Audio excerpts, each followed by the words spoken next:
bienvenue à toi. Je m'appelle Virginie et je suis la créatrice du site internet réussiteetcoursdefrançais.com. Mon objectif est de te guider sur le chemin de la réussite en français. On se retrouve aujourd'hui pour une vidéo sur les genres littéraires. Cette vidéo m'a été beaucoup demandée parce que, évidemment, elle constitue la base de l'étude de la littérature. Il est important de savoir classer une œuvre dans tel ou tel genre littéraire parce que cela va ensuite déterminer la manière dont on va l'étudier. C'est parti! Alors, il existe 4 grands genres littéraires, le genre narratif, le genre poétique, le genre théâtral et enfin le genre argumentatif. Qu'est-ce qu'un genre littéraire? Il s'agit d'une catégorie de textes qui présente des caractéristiques communes de forme et de thème. Nous allons commencer tout de suite avec le genre narratif. C'est parti.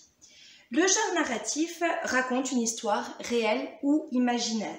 Il y a la présence d'un narrateur, soit interne qui dit « je », soit externe qui dit « il » ou « elle » dans le texte. On a également la présence d'un système de temps au présent, avec le présent, le passé composé ou le futur, ou au passé, avec le passé simple, l'imparfait, le plus que parfait et le conditionnel. Il y a également la présence d'un cadre spatio-temporel et pour terminer, il y a la présence d'un cadre de personnage, tout simplement. Voilà pour le genre narratif. Nous poursuivons avec le genre poétique. Le genre poétique se définit par un usage différent de la langue. Les caractéristiques formelles communes à tous les textes appartenant au genre poétique sont les suivantes. Le texte poétique est écrit soit en vers avec des alexandrins ou des décasyllabes par exemple, soit en prose.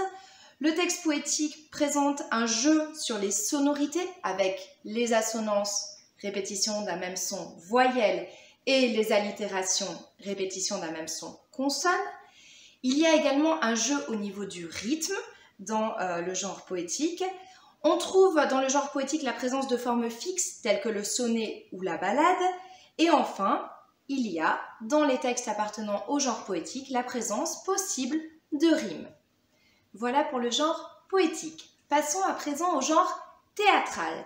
Le genre théâtral représente l'action au lieu de la raconter. Le texte théâtral a des spécificités qu'il ne faut pas négliger. C'est un texte qui est fait pour être vu et non pour être lu. C'est très important d'avoir ça en tête lorsqu'on étudie un texte appartenant au genre théâtral. Alors, les paroles sont échangées sur scène par des personnages qui construisent l'action par l'intermédiaire de leurs paroles. Voici les caractéristiques communes aux textes appartenant au genre théâtral. Présence de didascalie. Les didascalies sont des indications de mise en scène. Également, les noms des personnages dans le texte appartenant au genre théâtral sont écrits juste avant chaque réplique. On a également la notion de double énonciation, c'est-à-dire que les personnages dialoguent entre eux sur scène, mais en même temps, leurs paroles sont destinées au public, aux spectateurs qui sont en train de les regarder. Il y a donc ce système de double énonciation, à la fois entre les personnages sur scène et à la fois envers le public, puisque dans les paroles des personnages sont destinées des informations au public. Et enfin, la pièce est divisée en actes et en scènes. Voilà pour les caractéristiques du genre théâtral. On termine avec le genre argumentatif. Le genre argumentatif se définit par une visée argumentative. Cela signifie qu'il s'agit de convaincre ou de persuader le lecteur. Convaincre, cela veut dire faire appel à la raison du lecteur, tandis que persuader, c'est plus faire appel à ses sentiments, à ses émotions. Le texte argumentatif contient une thèse. Une thèse, c'est l'opinion qui est défendue par l'auteur. Il contient également des arguments. Il y a différents types d'arguments, comme les arguments historiques, économiques, etc. Il y a également la possibilité de connecteurs logiques qui permettent d'organiser le texte argumentatif.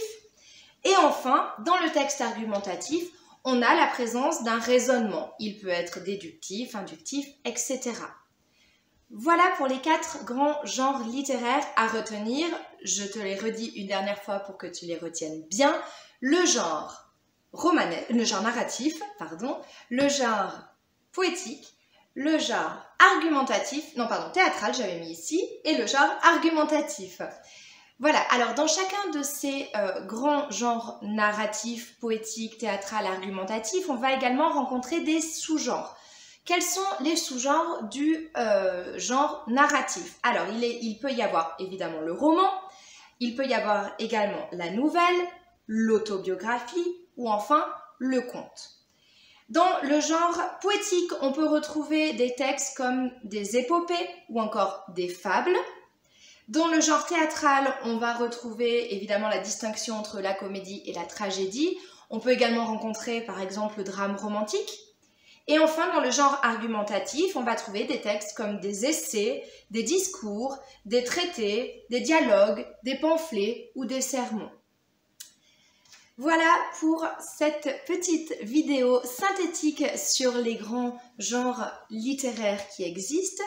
J'espère qu'elle t'a plu, qu'elle t'a apporté des clés supplémentaires pour réussir en cours de français. On ne lâche rien et on continue à progresser en français en nous retrouvant sur les différents réseaux comme Instagram, Facebook ou Spotify. N'oublie pas de t'abonner pour ne rater aucune de mes vidéos. N'hésite pas aussi à mettre un petit pouce bleu, ça fait toujours plaisir. Sur ce, je te souhaite d'excellentes révisions, une excellente réussite en cours de français et surtout que la force de la littérature soit avec toi. Bye bye!